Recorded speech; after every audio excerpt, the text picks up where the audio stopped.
Ahojte, vítajte v recenzii pre nový populár. Dnes sa pozrieme na drum mašinu Arturia Drum Brute Impact 1984.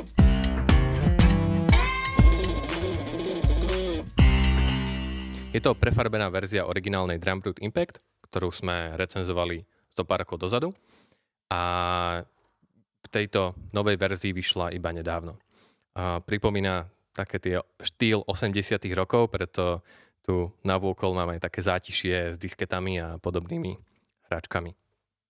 Možno sa pýtate, prečo vydať drum mašinu, ktorá už je na trhu znovu, a osobne som veľmi rád za to, pretože originálna Impact je výborná mašinka, tú, ktorú som ukazoval pred chvíľou, je moja vlastná a veľmi rád ju používam v elektronickej hudbe, ale aj mimo nej, pretože tá paleta zvukov je taká nová, neopočúvaná, nie je to len obyčajný klon 808 a 909, ako sa dnes väčšinou vyrábajú.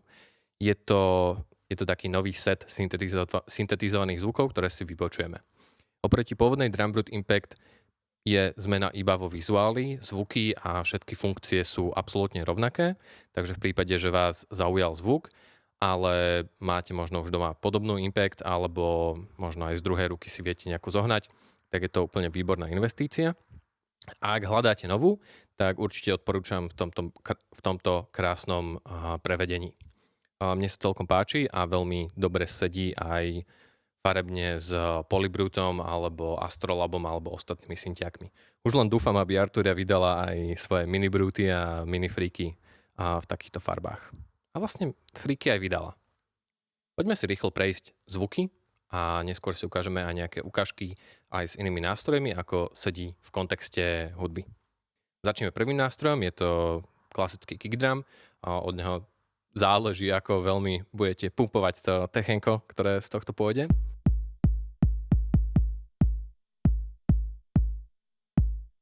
Každý z nástrojov má parameter hlasitosť, čiže to ani nebudem spomínať.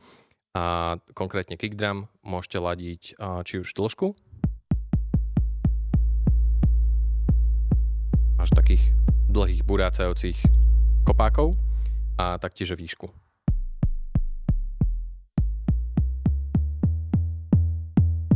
Tie rozsahy parametrov sú celkom také praktické, že nejdete úplne do extrémov, ale pokryjú veľmi dobrú paletu zvukov a veľmi dobre vytvára také podhubie pre všetky ostatné zvuky.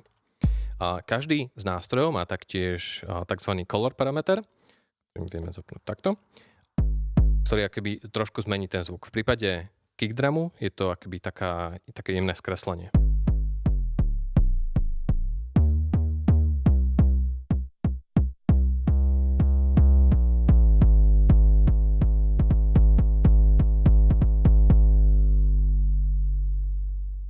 Ktoré veľmi dobre doznieva. V sekvenceri, čo si neskôr ukážeme, viete akoby každý krok inak namapovať, takže môžete mať napríklad jeden krok s klasickým kickdrumom, a ďalší krok s tým skresleným, ďalší krok s akcentom a podobne. Takže máte, každý ten nástroj má akoby 4, povedzme to, farby, ktoré viete použiť a viete ich akože nakombinovať pre každý krok individuálne. Druhý je snare drum, vlastne prvý snare, ktorý má opäť parameter dĺžku, decay.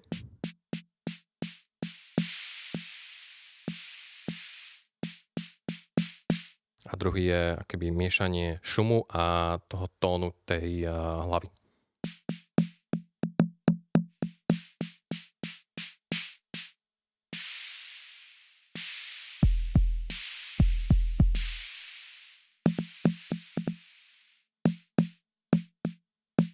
Takže vie byť aj krátky a úderný.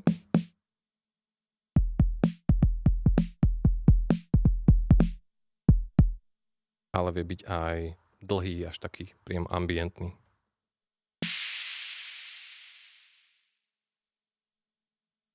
Farebný parameter keby zmení výšku tónu toho tela. Toto je color a toto je normálny.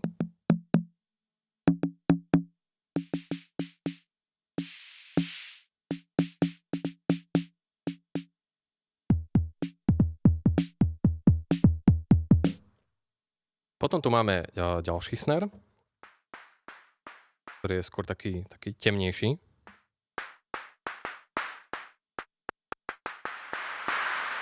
Opäť máme dĺžku.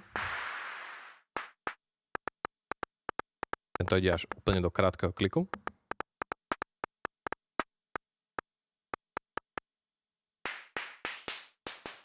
A druhý parameter je filter, ktorý je taký jemne rezonujúci.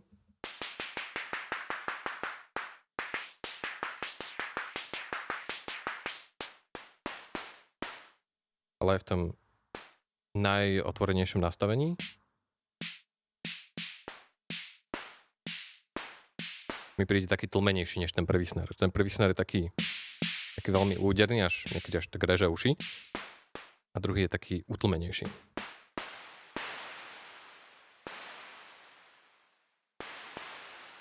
Chce robiť také šumy mora.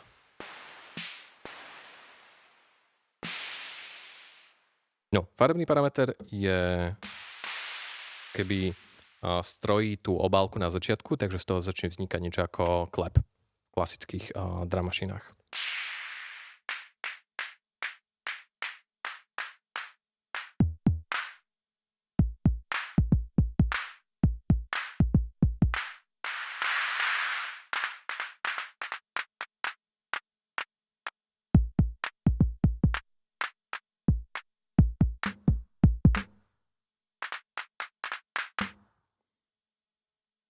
Bez toho? S tým.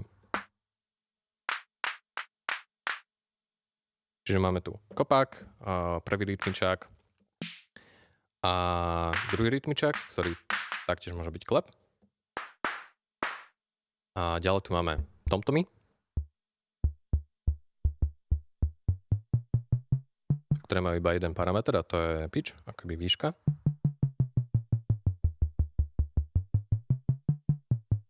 A majú akoby zdieľaný kanál, kde si prepínate medzi horným a spodným.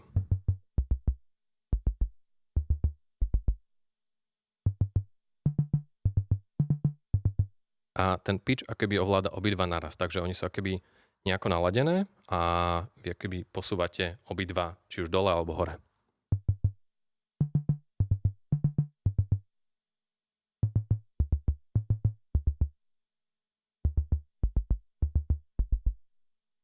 Pri tom spodnom ten pitch ide dosť hlboko, že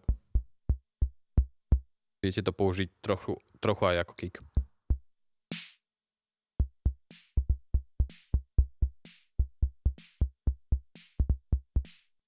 Farebný parameter iba predloží decay, akoby dĺžku toho tomu. Tak to je normálne krátky. A tak to je predložený.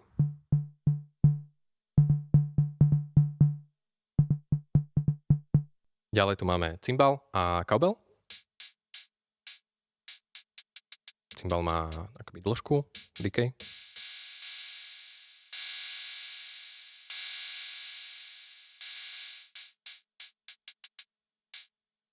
Cowbell. Kabel ani nie je vplyvnený tým decayom. Čiže taký...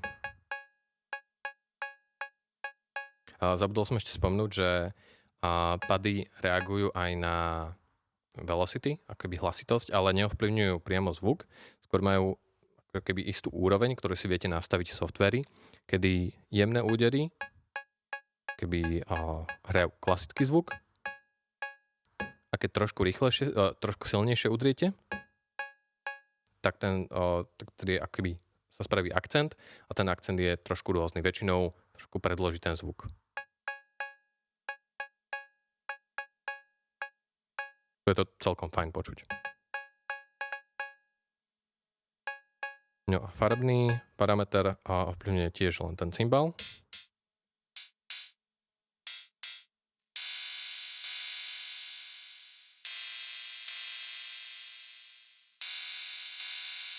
Trochu inak ho ladí. Úprimne tu by som prijal možno ešte jedno točítko, ktoré by napríklad ovplyvňovalo filter. nie je to najhorší cymbal na svete. Takisto cowbell by si zaslúžil aspoň jeden ďalší parameter, lebo cowbellu nikdy nie je dosť. Ďalej prichádzame ku hi-hatkám. Je tu zatvorená a otvorená, ktoré keby pracujú spolu. Čiže parametre, ktoré meníte, tak menia obidva kanály naraz. Máme tu tón tých hi-hatiek.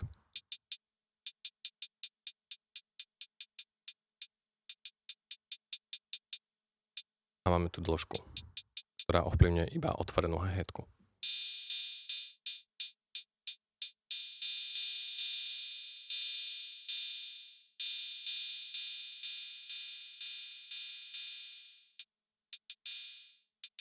A samozrejme, ako to pri hi-hatka býva, tak sa navzájom čovkujú.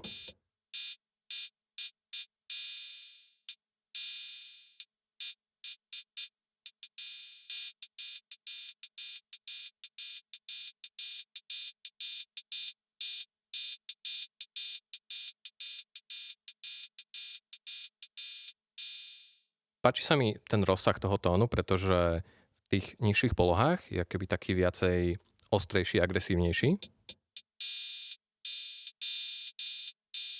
Niekedy až tak reže do uší, ale v prípade, že je to napríklad potichšie.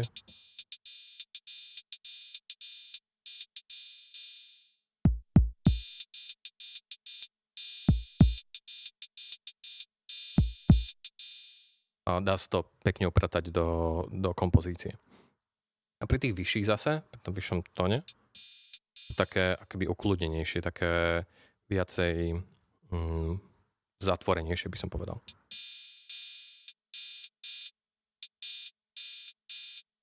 Ďalej nasleduje farebný parameter pre hi-hatky. V prípade zatvorené hi-hatky akoby ju robí trošku dlhšou kratšou.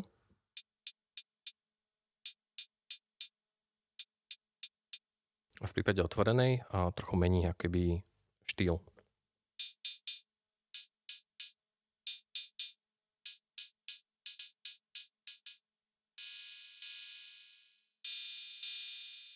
Tu je taká viacej šumovejšia. Tu je viacej taká kovovejšia, taká metalická.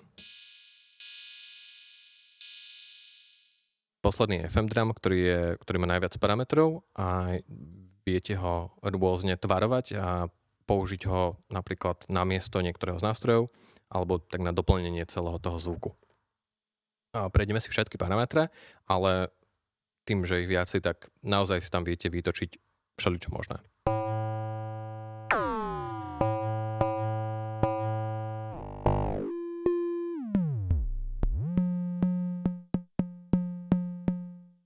Začneme týmito dvomi parametrami. A toto je dĺžka.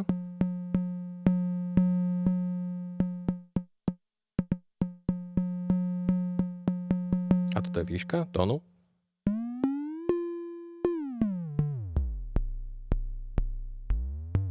Ako počujete, ide dosť hlboko, takže kopáky sa tiež s tým dajú dobre robiť.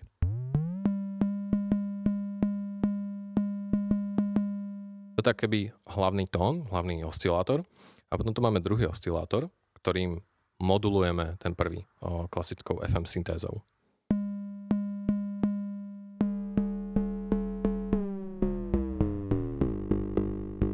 Toto je akoby výška toho druhého oscilátora a toto je ako veľmi ovplyvňuje ten prvý. Čiže keď ho mám na najnižšie, že ide akoby najpomalšie, začnem postupne dvíhať to množstvo modulovania.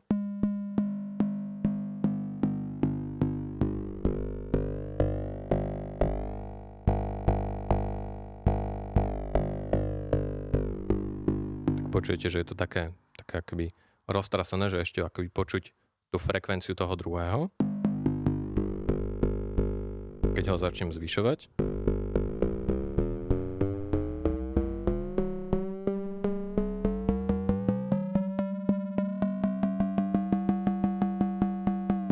Tak počujete taký ten klasický priebeh, keď napríklad na syntiákoch modulujete oscilátory a ten druhý, ten modulátor, začnete akoby zvyšovať mu frekvenciu.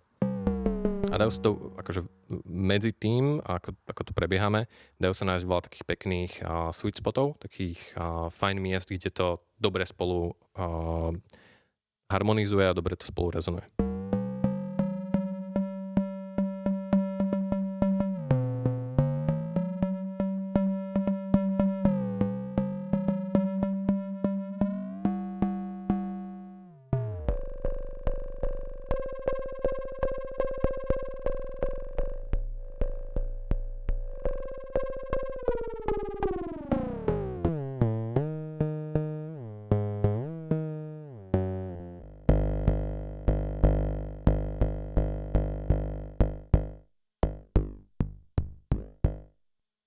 Ako počuť, je tu veľmi široká škála a niekedy je to ťažké akože naladiť, keď hráte live, ale práve skrz tú experimentáciu a skrz to, že to točíte a hľadáte tam nejaké pekné miesto a môže vzniknúť veľmi veľa situácií, kedy v live sete hľadáte ten moment a keď ho nájdete, tak je to super pocit a zrazu to celé keby tak ožije. Keď si zapamätáte tie parametre, že zhruba ako sú, že viem, že keď dám tento dole, tento vyholím na maximum, dám na maximum tiež, tak budem mať zhruba takýto zvuk, takže sa viem k tomu akoby potom vrátiť. Tých parametrov nie je až toľko, že vlastne ten zvuk ovplyvňuje, keď nepočítam dĺžku, tak frekvencia toho hlavného oscilátora, frekvencia toho vedľajšieho a to množstvo medzi nimi, takže 3 parametre si aj na listok napíšete. Dobre, a farbný parameter je akoby pitch envelope, čiže ten zvuk predtým je akoby rovnaká frekvencia toho hlavného. Keď zapneme farbu, tak keby som robil s točítkom, akurát to robí za mňa. A s týmto sa už dajú naozaj pekné kopáky.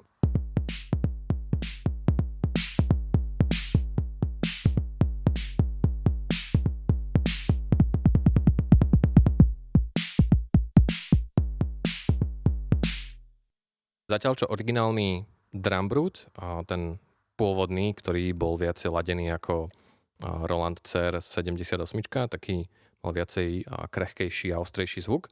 A tam bol na konci celého zvukového procesu filter. V tomto prípade, v prípade Impactu, je tu skreslenie, distortion. Vieme ho zapínať, vypínať a nastavovať keby úroveň skreslenia. Čiže zatiaľ, čo máme bez toho distortionu, nalaďme si nejaké zvuky. Povedzme, že takéto. Keď zapnem distortion a trošku ho zvýšim, to začne byť také zmačknuté a prekreslené v niektorých polohách. Napríklad kopák predtým.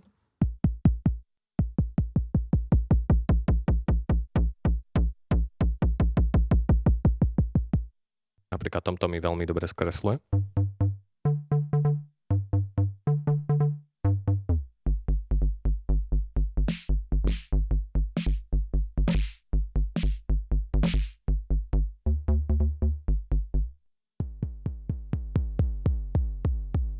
Ale ten FM drum cez skreslenie znie výborne.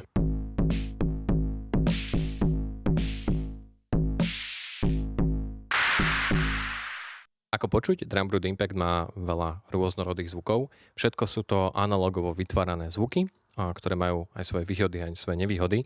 A výhodou je naozaj tá surovosť a tá akoby rozmanitosť toho zvuku, na rozdiel od napríklad samplov, kde keď zahráte nejaký zvuk, tak on je vždycky rovnaký, ale v prípade analogových mašín, tým, že tie zvuky sú generované, sú vytvárané akoby s obvodov, tak ten šum bude vždy iný. A toto dáva akoby takú organickosť. Naozaj ten Impact je veľmi organická mašinka, preto ho veľmi rád používam. Vie to byť veľmi jemné, ale vie to byť miestami až nechutné, ale v dobrom slova zmysle. A poďme si rýchlo spomenúť aj sekvencer, pretože ten je veľmi dôležitou súčasťou tejto mašinky. Je podľa mňa veľmi funkčný, má veľa veľa výnimočných funkcií, ako napríklad náhodnosť alebo polyrytmy, alebo aj nekvantizované nahrávanie, takže nie ste akoby limitovaní na mriežku 16 alebo 64 krokov. A veľmi ľahko sa s ním pracuje a veľmi rád ho používam. Aby som nezabudol ešte pred sekvencerom, spomeňme aj porty na zadnej strane, pretože sú zaujímavé. Máme tu napájanie, midičko na veľkých kolíkoch, synchronizáciu dnu aj von, takže Drumroot Impact vie keby komunikovať minimálne akože čas, clock s modulármi alebo aj s inými syntiakmi. Viete si v softveri nastaviť aj ako rýchlo tikajú obidva porty. Potom sú tu 4 výstupy na akoby samostatné tie inštrumenty, samostatné zvuky. Máme tu kick, máme tu snary, to sú obidva, aj prvý, aj druhý. Potom sú tu hi-hatky, prvá, druhá a potom je tu samostatne ten FM drum, ktorý som spomínal. Vždy, keď nejaký z tých konektorov zapojíte, tak ten zvuk vylúčite z toho hlavného výstupu. Takže keby som napríklad zapojil kick, tak už mi nebude znieť z toho hlavného výstupu a nepôjde cez to skreslenie, ale pôjde mi iba samostatne a môžem si ho externe napríklad prehnať nejakým iným skreslením alebo môžem ho poslať do moduláru alebo do mixa. Je to fajn na samostatné spracovanie tých zvukov, hlavne napríklad, ako som spomínal, tie hi-hatky alebo aj tie snary vedia byť niekedy až také abrazívne a týmto ich viete poslať a spracovať samostatne, že viete im napríklad trošku skresať tie vršky, viete ich poslať do nejakého delayu alebo reverbu a podobne. Je to veľmi dobrá funkcionalita, inak by človek bol akoby zviazaný na to, že všetko pošle do toho mixu. Potom je tu výstup, ktorý je mono a slúchatka, ktoré sú stereo, že môžete si tam zapojiť akékoľvek slúchatka a pôjde vám to v obidvoch ušiach, ale stále je to akoby celý Drumroot je monofonická mašina. Takže v prípade, že chcete niečo napríklad panovať vľavo vpravo, ako dať tomu panorámu, tak to už musíte robiť externe na mixpulte alebo na nejakom efekte. Poďme si teda rýchlo prejsť sekvencer. Tu máme nastavenie synchronizácie. Sekvencera vie týkať podľa svojich vlastných hodín, podľa USBčka, podľa midička a podľa toho syncu, tej synchronizácie cez 3,5 mm konektory, ktoré som spomínal. Necháme to na internom kloku, čiže ideme 120 BPM. Týmto vie nastavovať rýchlosť. Ide to od maximálne 300 BPM, čo je celkom dosť, až po veľmi ležerných 30 BPM. Máme tu takisto swing, ktorý vieme nastaviť od 75 až po 50, čiže iba pozitívny swing. A poďme si uložiť nejaké notičky. Začneme takým klasickým beatom.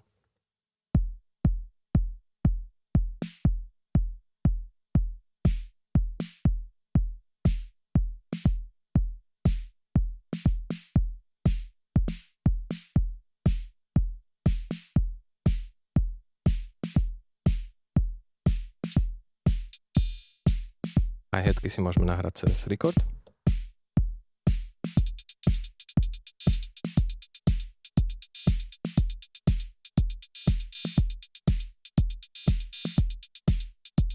A toto vidíte, že som silnejšie udrel, takže túto poslednú mi nahral akoby s akcentom. Akcenty tiež vieme nastavovať tu. Tuto sú akoby stepy a tu sú akcenty.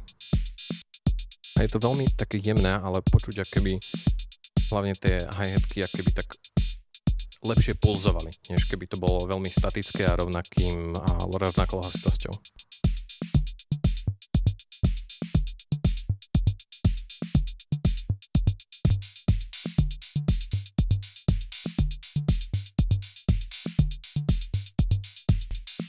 Keď už sme tu, spomeňme výbornú funkcionalitu tento roller, to sú akoby 4 tlačítka, ktorými akoby zaseknete ten pattern na nejakom mieste a budú sa opakovať či už posledné 4 doby, 2, 1 a sekvencer krásne nabehne tam, kde by mal skončiť. Čiže keď napríklad spravím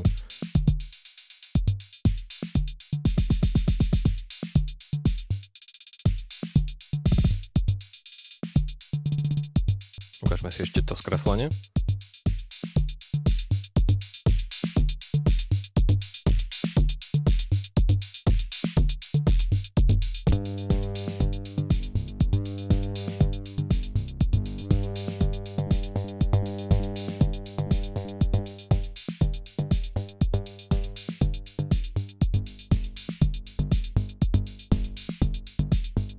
Ten FM drum vie akoby trošku nahradiť basu.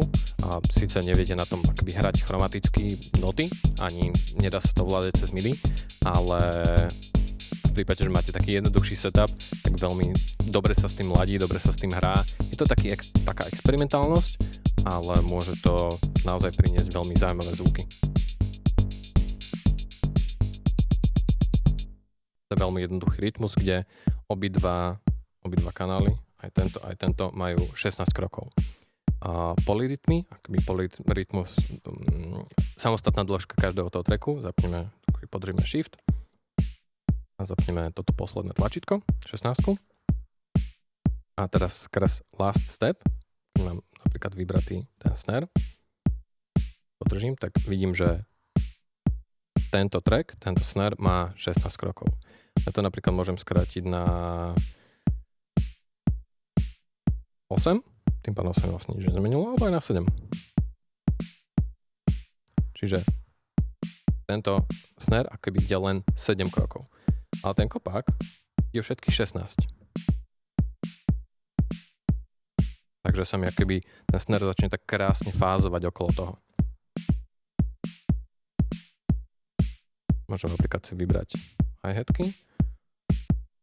Povedzme, že dáme si 2 kroky. 3 kroky. A keby to malo 16 krokov, vypnem, 16 krokov, tak by to zahralo na začiatku. Ale my to môžeme skrátiť cez last step. Napríklad.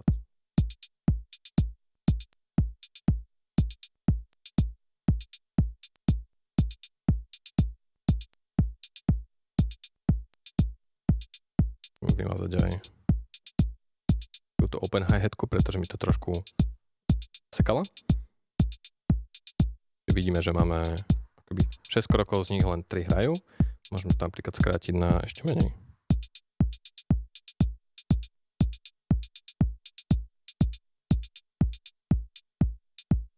Teraz ide tá hi-hatka vlastne každý 5. krok.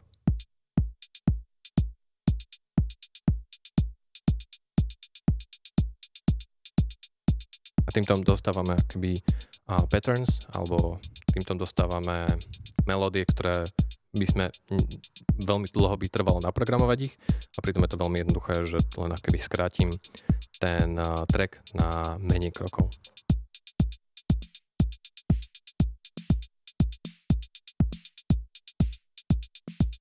A týmto sa dostávame do veľmi zaujímavých kompozícií, ktoré sa veľmi ľahko robia na Impacte.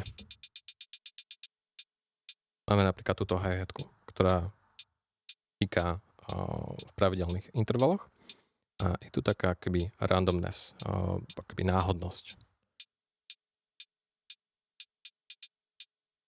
Keď začnem zvyšovať, tak akoby začnú prichádzať ďalšie a ďalšie tóny, ktoré nemám na sekvenceri, ale ten Impact si ich náhodne vytvára.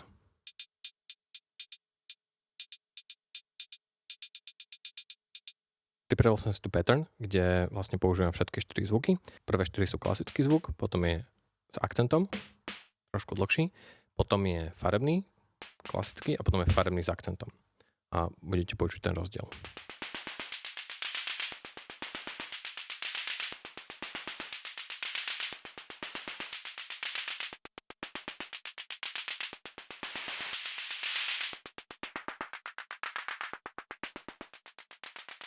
Ťažko sa recenzuje tento Drumroot Impact a všetky Drumroot Impacty, pretože čo by mi normálne trvalo 20 minút a s touto kreatívnou mašinkou mi trvá vyše hodiny a pol. Vždy sa zaseknem na niečom a vždy začnem z toho vytvoriť a robiť beaty a je to nezastaviteľné. Je to ako závislosť. Je to ako keď si keď idete do krčmy a dáte si iba jedno pivo. To také niečo neexistuje. To není, že sadnem si k tomu a zahrám si len jeden beat alebo jeden zvuk. Je to veľmi kreatívna mašinka. A s tým by som asi aj ukončil túto recenziu. Drum Brute Impact mám veľmi rád osobne a som trošku zaujatý, pretože nie je to 808 a 909. To je podľa mňa hlavná výhoda. Nie sú to opočúvané zvuky, nie je to niečo, čo je miliónkrát prekombinované a zmixované a presítené. Sú to zvuky, ktoré ste pravdepodobne nepočuli v populárnej hudbe až tak. A má veľký potenciál, akože za tú cenu je to super deal. A je tu veľa dobrých a použiteľných zvukov. Niektoré trošku treba ešte okresať a upratať v postprocesingu alebo v mixeri alebo podobne. Ale to, čo tu je veľmi dobrý základ, na ktorom sa dá stavať. Je to mašina, ktorá veľmi dobre komunikuje aj s okolitým svetom, či už cez tie sync jacky, cez midičko, alebo aj cez tie samostatné výstupy na tie jednotlivé dramy. Ale nespomenul som, je tu ešte aj metronom, ktorý tyká.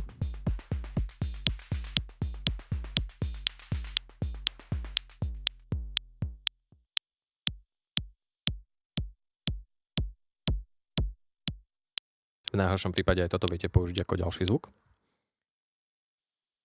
Má výborný sekvencer, ktorý ide až do 64 stepov. Ja to až tak nepoužívam, ja som zvyknutý na 16, ale v prípade, že máte radi komplexnejšie aranžmány, je tu tá možnosť, je tu viacej patternov, dajú sa chainovať v rámci songov, máte tu polrytmy, máte tu náhodnosť, výborný swing a veľmi dobré skreslenie, ktoré vie tak schlpatiť tie zvuky. Dá im takú hutnosť, až takú akoby kompresiu. A výborne sa z tohto aj ťahajú sample, čiže keď sa vám páčia zvuky, ale chcete ich použiť v nejakej inej mašinke, napríklad máte MPCčko, push alebo priamo v počítači, tak všetky tie zvuky sú výborne samplovateľné, či už s tým skreslením bez neho, v rôznych farbách, v rôznych dynamikách a tak ďalej, takže je to aj dobrý základ na ďalšiu tvorbu. Je to relatívne kompaktné, zmestí sa to do baťoha. Dobre sa na tom pracuje, je to veľmi intuitívne. Za mňa trošku výtka sú farby, ako farebne challengeovaný človek. Musím povedať, že niektoré farebné kombinácie, napríklad color, je veľmi ťažko vidno, či je zapnutý alebo vypnutý. Taktiež akcentový step nie je veľmi dobre vidno pre mňa osobne, ale niekto s tým môže byť OK. Našťastie stepy jednotlivých nástrojov sú v poriadku, ale dá sa to naučiť. Nie je tu žiaden menu diving, nie je tu nič, čo by ste museli čítať v niečom jediný displej. Tu má 3 charaktery a tie vám stále ukazujú tempo alebo nejaký parameter, ktorý meníte, čo je super. A taktiež Arturia má výborný software, Control Center, kde si viete nastaviť rôzne parametre Drum Brute, ako napríklad sync, tempo a rôzne synchronizačné možnosti a tak ďalej. Podľa mňa je to výborný, nazval by som to taký reissue klasickej drum mašiny, ktorá si zaslúži vašu pozornosť a zaslúži si byť slávnejšia, než momentálne je. A určite by som ju odporúčil každému, kto sa zahráva s elektronickou hudbou, alebo hip-hopom, alebo niečím, čo využíva tieto elektronické zvuky. Taktiež by som to odporúčil rôznym experimentátorom, ľuďom, čo radí experimentujú so zvukom, či už rytmikou, alebo náhodnosťou, generatívnosťou, alebo aj samotnými analogovými zvukmi, pretože je to dobrý základ na ďalšie procesovanie. Som zvedavý, čo Arturia vymyslí ďalej. Veľmi, veľmi dúfam, že budú pokračovať v vymýšľaní nových bicích mašiniek, ktoré budú mať možno ešte novšie zvuky alebo viacej parametrov. Možno nejaký Drum Brute Impact Pro alebo niečo v tom štýle by sa mi veľmi páčilo. Taktiež by som uvítal možno dynamické pady, ktoré reagujú aj na hlasitosť, nielen vlastne, že on-off, že klasický zvuk a zvuk s akcentom, ale možno celú tú dynamiku. a samozrejme viacej parametrov na cowbell. Čiže za mňa je to veľmi odporúčaná mašinka. Ak máte radi Arturiu, aj ak ju nemáte radi, určite si nejaký vyskúšajte, či už v predaní Melody v Bratislave, kde sa momentálne nachádzam a nahrávam aj toto video, alebo si požičajte od kamaráta, ktorý to má. Ak máte prípadné otázky, kľudne nám ich napíšte alebo nechajte v komentároch, budeme radi zodpovieme. Ak máte aj nejaké veci, čo by ste chceli, aby sme recenzovali, tak nám tiež dajte vedieť. A budem sa tešiť na všetko ďalšie od Arturie a aj od nového populáru. Moje meno je Marek a recenzoval som Arturia Drum Brute Impact 1984 pre nový populár. Majte sa pekne.